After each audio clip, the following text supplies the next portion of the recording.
इसी प्रकार के नए नए गाने सुनने के लिए हमारे YouTube चैनल महेश निषाद सीतापुर को लाइक और सब्सक्राइब करें एवं बेल आइकन दबाना ना भूलें।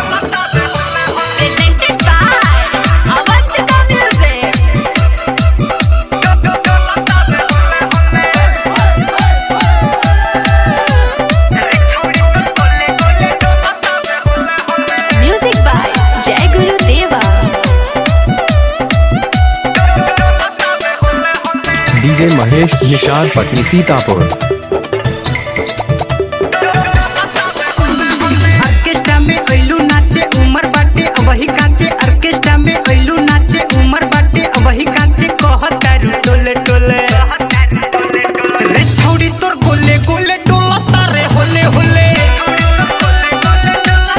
हाय हाय रे छौड़ी तोर गोले गोले डोला तारे होले होले।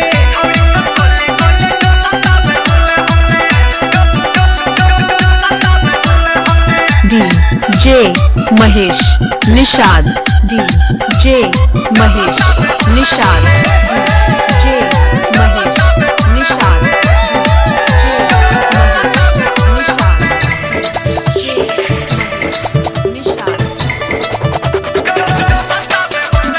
बनल बा डिजाइन तहार रच रच के, नाचेलू तो गजबे कमर लचके, मारेलू ठुमकाए जान होई चौकी जाला चरकी, मचेला खूबे बवाल तनी गोला हंगा दे सरकी, फेकतारू अखिया से अपना तू सोले सोले, रे छौड़ी तोर गोले गोले डोला तवे होले होले, रे छौड़ी तोर गोले गोले डोला तवे होले होले।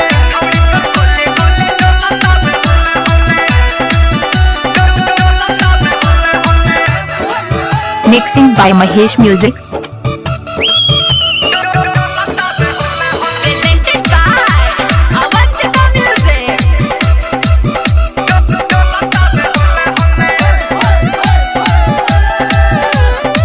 डीजे महेश निषाद पटनी 93 36 17 93 75।